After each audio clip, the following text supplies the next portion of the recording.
Point کو high light کر دوں کہ جتنی بھی ٹی وی کے اوپر خبریں چل رہی ہیں اس کو ٹک ٹاک کی ویڈیو سمجھا کریں آپ بس، ٹھیک ہے؟ یہ مت سیریس لیا کریں کہ وہ ٹی وی، میں کسی ٹی وی چینل کا نام نہیں لینا چاہ رہا ہوں، تمام ٹی وی چینل ٹک ٹاک کرتے ہیں، ٹھیک ہے؟ تو ٹک ٹاک پہ کوئی بھی ویڈیو چل رہی ہو آپ کیوں سیریس لیں گے اس کو؟ اور پھر میں آپ کو بتا دوں، اس سے پہلے کوئی اور بتائے، میرے اوپر بہت سارے کیسز، ہر بندے کے مندر میں جا کے میں نے اس کے بھگوان کو پیشہ مار دیا، تو ظاہر ہے یہ تو مسئلے تو ہونے تھے، ابھی تو کوئی مسئلے شروع بھی نہیں ہوئے ہیں، ابھی مجھے پتا ہے بڑے بڑے بھگوان کدھر کن کن مندروں میں ہیں، فکر نہیں کریں گے، حکمت کے کچھ وہ والے تقاضے ہیں جو کہ اصلی اسلامی حکمت ہے، اس کی بنا کے اوپر میں نے ابھی 2-3 اسٹیپ پروسیس کے اندر پہلا اسٹیپ ابھی لیا تھا، ابھی تو یوتھ کا دماغ اور ذہن بنانا تھا،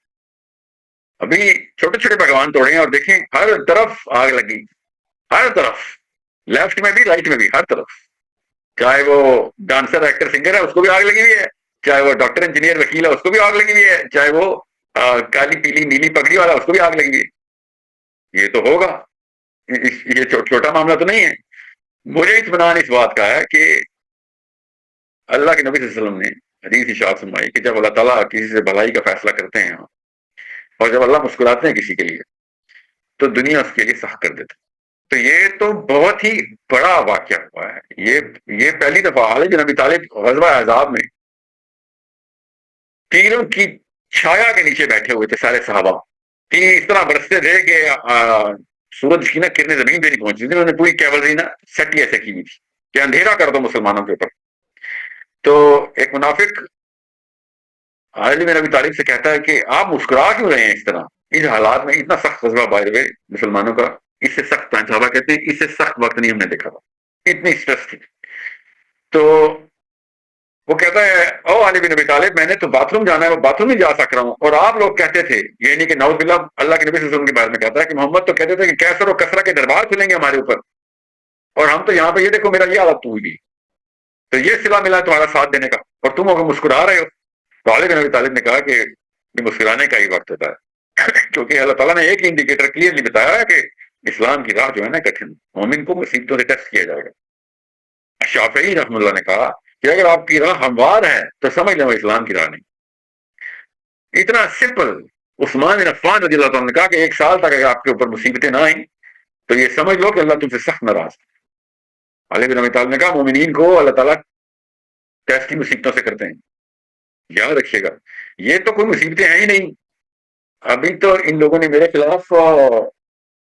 یو نو فلسفیانہ جلغار کی ہے، ابھی تو بڑا کچھ کریں گے،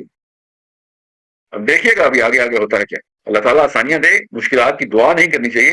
مگر یہ نہیں ہو سکتا کہ آپ اللہ کے دین کی راہ پہ چلیں اور آپ کو آسانیاں ملیں، ایسے نہیں ہو سکتا۔ اور میں نے کیا کہا،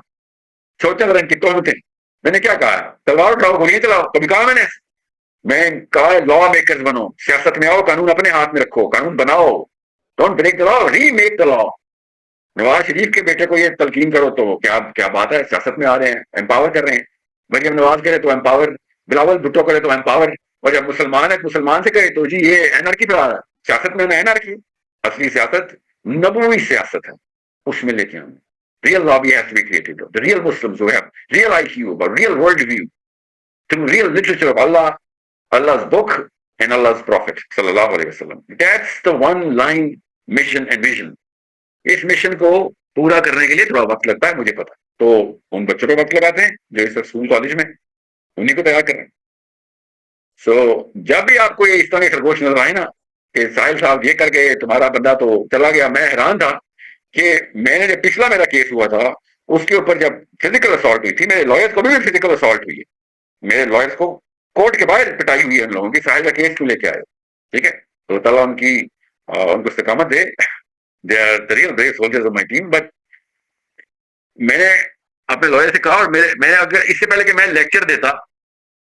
اس نے مجھے خود کہا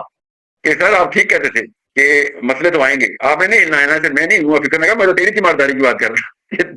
میری وجہ سے تجھے مسئلہ آیا، نہیں سر نہیں یہ تو کچھ بھی نہیں ہے، میں تو وہ بڑے مسئلے لینے کے لیے تیار ہوں۔ سو ایک جگہ میں میرے پہ کیس نہیں ہے، کافی جگہوں پہ کیسز ہیں، اور ایک کیس نہیں ہے، کافی کیسز ہیں، فکر نہیں کر،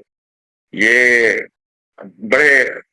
انبیاء پہ کیس ہوتے ہیں، یہ جو قریش کے سردار تھے نا یہ روز کیس کرتے تھے میرے نبی پہ، ٹھیک ہے، اور احمد بن حنبل کے اوپر گورنمنٹ نے کیس کیا ہوا تھا، ٹھیک ہے، 11 سال کیس چلا ان پہ، روز سزا ملتی تھی۔ ابو حنیفہ کو کیس کر کے شہید کر دیا گیا، ٹھیک ہے، یہ اطمینان رکھیے. جو حنفی ہے نا، اسپیشلی جب حنفی مولوی آگے کہتا ہے نا اور مدخلی سوچ بیان کرتا ہے، تب میں حیران ہوتا ہوں کہ تیرا امام اعظم اس فتوے میں شہید ہوا جو ان لوگوں نے اس پہ خارجی کا فتویٰ لگایا تھا. امام اعظم کے اوپر خارجی کا فتویٰ لگایا تھا ان لوگوں نے، اور یہ حنفی اسکالر اٹھ کے مجھے کہہ رہے ہیں کہ تو جو ہے نا لوگوں کو سیاست کیوں سکھا رہا ہے. بے شرم ہے اور کچھ بھی نہیں ہے لوگ. دس از appalling, nothing else. یہ صرف اور صرف ان لوگوں کی کمزوری ہے. ان کے نفس کو اللہ تعالیٰ نے ہمارے سامنے دکھانا تھا کہ یہ نفس پروری کر رہے ہیں. ٹھیک ہے، بس اس طرف میں تفصیلی بات کر چکا ہوں، اور کسی اور سے بھی کبھی کروں گا. آپ لوگوں کو بتانا یہ ضروری تھا کہ افواہوں پہ کان نہیں دھرتے ہوتے، یہ گناہ کا کام. اللہ تعالیٰ کے نبی صلی اللہ علیہ وسلم نے ڈائریکٹ حکم دیا ہوا ہے کہ ایسی خبریں، اڑتی خبروں کے اوپر ایسے نہیں آپ نے یقین کرنا. اس کا مطلب ہے اطمینان رکھیں، اپنے آپ کو پینک میں مت لے جائے. اس طرح کے معاملات میں میرا بس ایک میسج ہے IMF کو کہ یونائٹ ہو جائیں اس وقت. دین کی بات پھیلانا صدقہ جاریہ ہے. ثواب کی نیت سے ویڈیو کو شیئر ضرور کیجیے. جزاک اللہ.